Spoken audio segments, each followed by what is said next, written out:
ஆதி Bharathi serial நாளைக்கு ஒரு சூப்பரான எபிசோடு வந்திருக்கு. மிஸ் பண்ணாமல் ஃபுல் வீடியோ கேளுங்க. செம்ம எமோஷன் டச்சாக இருந்துச்சுன்னே சொல்லலாம். ஆதிக்காக கேசவன் வந்து பேச ஆரம்பிக்கிறாங்கன்னு சொல்லலாம் நம்ம சாரதாமாட்ட. ஆமாம், பாரதி ஏன் உங்களுக்கு பிடிக்கலங்கிற ஒரு காரணமாவது சொல்லுங்களேன் அப்படின்னு சொன்னோன்னே, ஒரு காரணம் என்ன, 1000 காரணம் சொல்லுவேன். எனக்கு வந்து பாரதியை சுத்தமாக பிடிக்கல. அதாம்மா என்ன இப்போ எதனால் பிடிக்கல அப்படின்னு சொன்னேன்னா, அவள் வாழ்ந்து முடிச்சவன், என் பையன் வாழ போகிறவன். ஒரு நான் நினச்சி கூட பார்க்கல என் பையனுக்கு வந்து வாழ்ந்து முடிச்சப்போ ஒரு பொண்ணை வந்து கட்டி வைக்கிறதுக்கெலாம் என்னால் எந்த ஜென்மத்திலையும் ஏற்றுக்க முடியாது அப்படின்னு அதிரடியாக பேச ஆரம்பிக்கிறாங்க. அம்மா நீங்கள் ரொம்ப தப்பாக புரிஞ்சுக்கிட்டீங்கம்மா. பாரதி ரொம்ப ரொம்ப நல்ல பொண்ணுமா. நீ ஆதிக்காக வந்து பாரதியை வந்து 2 பேரையும் சேர்த்து வச்சிங்கன்னு வச்சுக்கோங்க, அவங்க வாழ்நாள் பூரா வந்து சந்தோஷமாக இருப்பாங்க. இது வரைக்கும் எனக்கு தெரிஞ்சு சின்ன வயசுலேருந்து ஆதி வந்து எந்த ஒரு இது மேலேயும் ஆசைப்பட்டதே கிடையாது. இப்போ முதல்ல பாரதியை ஆசைப்பட்றான், அதுக்காக சேர்த்து வைங்க அப்படின்னோடனே அவனுக்கு ரொம்ப கஷ்டத்தில் இருந்தான். அவனை வந்து காப்பாற்றி மீட்டாச்சு. மீட்டதுக்கப்புறமேட்டுக்கு அவன் புதுசாக ஒரு வாழ்க்கையை சந்தோஷமாக ஆரம்பிக்கணும்னு நான் நினச்சிருக்கேன். தவிர அந்த மாதிரி பொண்ணு கூடலாம் கல்யாணம் பண்ணி வைக்க என்னால் முடியாது அப்படின்னு தப்பான முடிவாக எடுக்கிறாங்க. ஆதி வந்து அம்மா கிட்ட வந்து சண்டை போடுறதுல விருப்பம் இல்லை. ஆதி மனசுக்குள்ளேயே பேசுகிறாங்க. அம்மா நீங்களும் இந்த அம்மா வந்து கஷ்டப்பட்டீங்க சின்ன வயசில் அப்பா இல்லாமல், அது எனக்கு நல்லா புரிஞ்சிக்க முடியுது. அதே சமயம் நீங்கள் வந்து பாரதியை கூடி சீக்கிரம் புரிஞ்சுப்பீங்க. உங்களுக்கு வந்து புரிய வைக்கிற கடவுளே வந்து ஏதாவது ஒரு வழியில் வந்து நீங்கள் பாரதியை புரிஞ்சுப்பீங்க, அது நிச்சயம் நடக்கும் அப்படின்னு சொல்லி கிளம்பி போயிடுறாங்க. சரி நான் பார்த்துக்கிறேன் கேசவன், நீ இங்கேயே இரு, நான் கிளம்பி ஊருக்கு போகிறேன், எதுவாக இருந்தாலும் எனக்கு கால் பண்ணு அப்படின்னு சொல்லிட்டு ஆதி வந்து அவங்க அம்மாவை அழைச்சிட்டு காரில் வந்து போயிட்டுருக்காங்க. அதே சமயத்தில் துரை வந்து அந்த பக்கம் அவங்க ஃப்ரெண்ட்ஸ் கூட பேசிகிட்டு ரெடி பண்ணிகிட்டு இருக்காங்க. இன்றைக்கி நம்ம பிளான் பண்ண மாதிரி கரெக்டாக நடந்துடணும்டா, ஒன்று கூட மிஸ் ஆகக்கூடாது, மிஸ் ஆகிட்டு பெரும் பிரச்சனையாக்கி விட்டுறாதீங்க, அப்படியே மாட்டினாலும் என் பேரை சொல்லி மாட்டி விட்டுறக்கூடாதுன்னு, அதெல்லாம் நாங்கள் கரெக்டாக பார்த்துப்போம். நீ கரெக்டாக எங்கே போகிறான் என்ன வரான்னு ஃபாலோ பண்ணி அட்ரஸை மட்டும் கரெக்டாக சொல்லு, மற்றதெல்லாம் நான் பார்த்துக்கிறேன் அப்படின்னு சொன்னோன்னே துரை வந்து ஃபோன் பண்ணி காரில் கிளம்பிட்டாங்கிற விஷயத்த சொன்னோன்னே, காரில் வந்துட்டு இருக்கப்போ கரெக்டாக வந்து டயரை வந்து பஞ்சர் ஆக்கி விட்டுறாங்க. போயிட்டுருக்கப்போ டக்குன்னு நின்றுது. நின்னோடனே வந்து என்ன பஞ்சர் ஆகிடுச்சு அப்படின்னு சொன்னோன்னே, இங்கேயே இருங்க சார், நான் போய் பஞ்சர் ஓட்டிகிட்டு வந்துடுறேன், டிரைவர் வந்து ரெடி பண்ணுறதுக்கு போயிருக்கேன். பாரதி வந்து தமிழை அழைச்சிட்டு ஒரு கோயிலுக்கு வந்துட்டு இருக்காங்க. அந்த கோயிலை பார்த்தோன்னா டக்குன்னு எமோஷன் ஆகுறாங்க.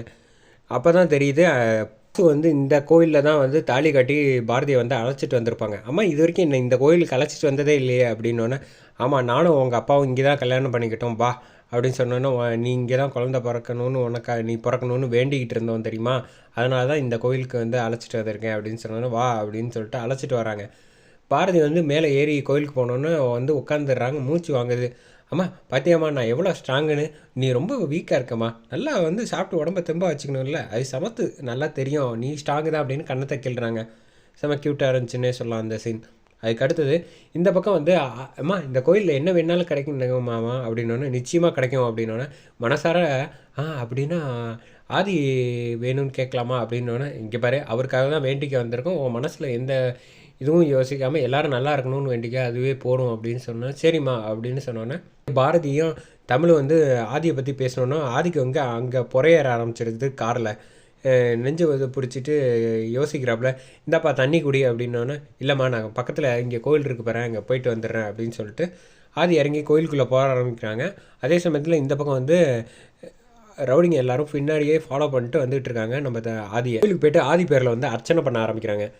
அர்ச்சனை பண்ணுறப்ப வேண்டுறாங்க தமிழ் வந்து, சாமி நல்லா இருக்கணும், ஆதி வந்து எந்த பிரச்சனையும் இல்லாமல் இருக்கணும், என் ஃப்ரெண்டை வந்து நான் பார்க்கணும் போலேயே இருக்குது, நீ தான் எனக்கு அருள் புரியணும் அப்படின்னு சொல்லிட்டு வந்துடுறாங்க. கோயிலை சுற்றி வந்துகிட்டு இருக்காங்க. அந்த சமயத்தில் ஆதி வந்து கரெக்டாக வந்து அதே கற்பூரம் ஏற்றி வச்சுருக்க இதில் வந்து ஆதி வந்து வேண்டுறாங்க, நான் பாரதியை விட்டு போகிறது எடுத்த முடிவு ரொம்ப தப்பான முடிவு, பட் இருந்தாலும் எனக்கு வந்து மனசே கேட்கல, நான் என்ன பண்ணுறேன்னு தெரியல, ஆண்டவா நீ தான் வந்து எனக்கு வந்து ஒரு வழியை காட்டணும் அப்படின்னு சொல்லி ஆதியும் அதே மாதிரி சாமி கும்பிட்டுட்டு இந்த பக்கம் சுற்றிட்டு இருக்காங்க. அவங்க இந்த பக்கம் சுற்றிட்டு இருக்காங்க. இந்த பக்கம் அவங்க ரவுடிங்க எல்லோரும் பார்த்துக்கிட்டு இருக்காங்க.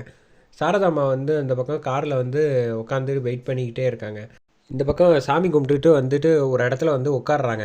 உட்காந்தோடனே ஃபீல் பண்ண ஆரம்பிக்கிறாங்க பாரதி வந்து, அம்மா என்னம்மா நீ இதுக்கே டயர்ட் ஆகிட்ட, நீ வந்து ரொம்ப வீக்காக இருக்கல அப்படின்னு சொன்னேன்.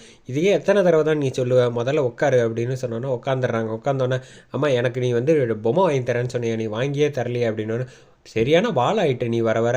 ஒரு விஷயம் சொன்னால் உடனே அடம் பிடிக்கிற பற்றியா அப்படின்னு சொன்னோன்னே, சரி நான் கண்டிப்பாக வாங்கி தரேன் கீழே போனோன்னே அப்படின்னு சொன்னோன்னே, இங்கே வந்து மன்னிச்சிருங்க ஆதி அப்படின்ட்டு ஆதியை பற்றி மனசுக்குள்ளே வந்து பேச ஆரம்பிக்கிறேன். நான் உங்களை விட்டு பிரியணும்னு எடுத்த முடிவு வந்து ரொம்ப தப்பான முடிவுன்னு எனக்கே தெரியும். பட் இருந்தாலும் என்னால் ஒன்றும் செய்ய முடியல. எனக்காவது இங்கே தமிழ் ஒருத்தி இருக்கா, ஆனால் அவங்கள வந்து நான் தனியாக விட்டுட்டேன் பார்த்தீங்களா, அது எனக்கு இன்னமும் வேதனையாக தான் இருக்குது. நீங்கள் உங்கள் மனசார நீங்கள் எப்போதும் சந்தோஷமாக இருக்கணும் அப்படின்னு வேண்டுறாங்க. அதோட இந்த பக்கம் சரி வா கோயிலில் சுற்றிக்கிட்டு வருவோம் அப்படின்னு சொல்லிட்டு இந்த பக்கம் ஆதி நடந்து வந்துட்டு இருக்காங்க. இந்த பக்கம் வந்து உட்காந்துக்கிட்டு இருக்கப்ப வந்து ஆதி கையில் வந்து இதயத்தில் வந்து கை வைக்கிறாங்க. பார்த்தா எனக்கு என்னமோ தமிழ் வந்து சொல்கிறாங்க, ஏம்மா என் ஃப்ரெண்டு இங்கே தான் எங்கேயோ பக்கத்தில் இருக்கிற மாதிரியே தோணுது அப்படின்னோன்னு, அது உன்னோட மன பிராந்தியாக இருக்கும் அப்படின்னு சொல்கிறாங்க. இந்த பக்கம் பின்னாடி ஆதி நின்றுட்டு இருக்காங்க. ஆதிக்கும் அதே மாதிரியே தோணுது. 2 பேரும் திரும்பி பாரதி திரும்பலானுங்கிறான் பார்க்குறாங்க. அதோட எபிசோடு சூப்பராக முடிக்கிறாங்க.